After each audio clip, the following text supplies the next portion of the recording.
What's up guys, welcome back to another standard time video. Today we will be discussing something about our previous series, the Amazon finds, and the watches we have gotten from it. So that would be the Tevise automatic, go check out the review, and the Megalith. Skeleton automatic. Automatic. So are we going to keep them? Do we really like the pieces enough to put it in our collection or just keep it for the rest of time, I guess? Yes. So keep it what would you say? So this is something that kind of is different from what we said from the review, or what I personally said from my Tevise review, because I definitely think it's worth it. And as same as the review, I think it was a worth it experience. However, I personally don't see a place for it in my collection.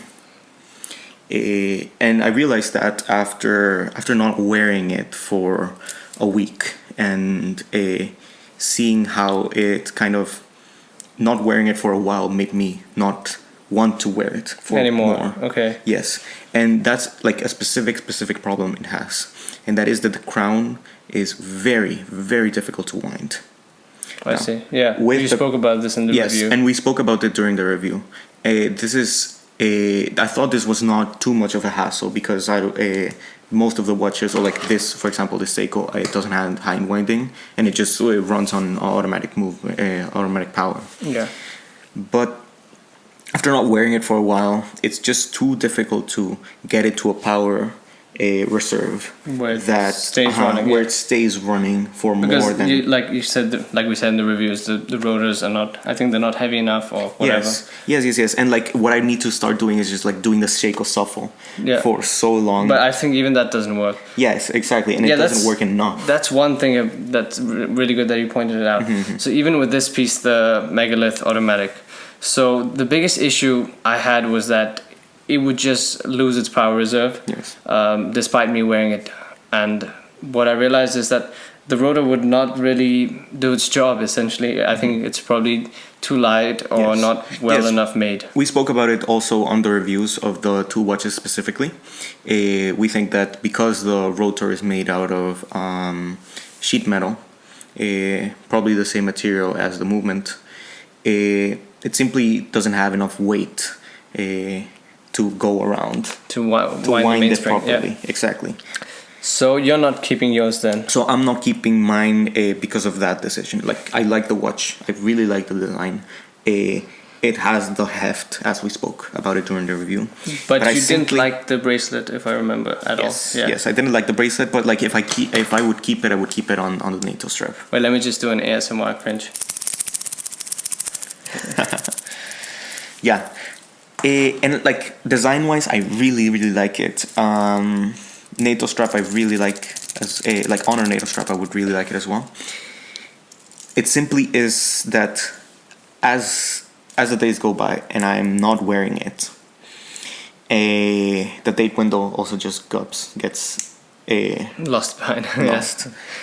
And just more days go by, I'm not wearing it, and I don't see myself wearing having a reason to wear it. Being committed to it, because I think this for sure would be a good watch if you are committed to wearing it. I mean, if you don't have a lot of other pieces to choose from, sure, of course. It looks really great, and it's not been too bad in terms of timekeeping either. It's probably I don't know, maybe 40 seconds a day or something. I mean, you don't really expect much for $30. Yes, euros. Exactly. But yeah, coming on to mine. I am keeping mine. Okay, and then this is the nice thing. So like we're having two different approaches, but the same the same ideas behind it.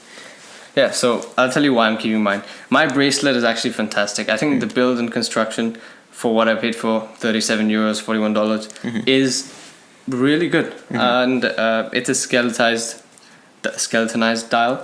I really like that. I don't have such an option with any other piece I have. Oh, exactly. And like you can't get this sort of design on regular watch brands. Yeah, even inexpensive mainstream watch brands don't really give you this kind of pizzazz, I guess.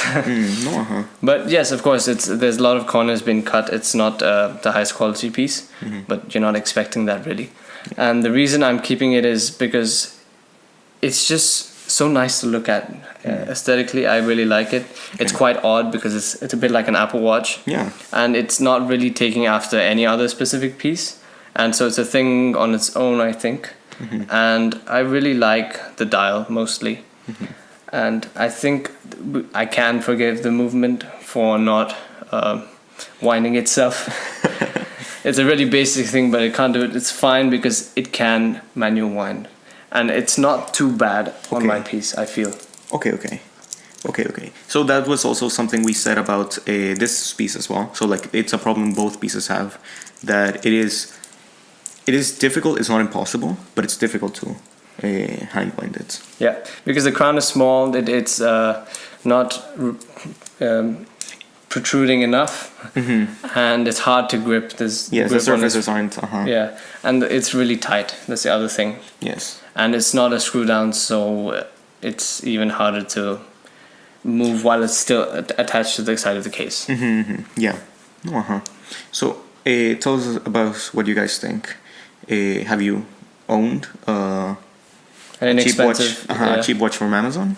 And if you have, tell us your guys' experience about it. Don't forget to like and subscribe if you haven't already. Do check us out on Instagram at StandardTimeInsta, and we also have a website at standardtimeinsta.com if you'd like to read some articles. See you next time, guys.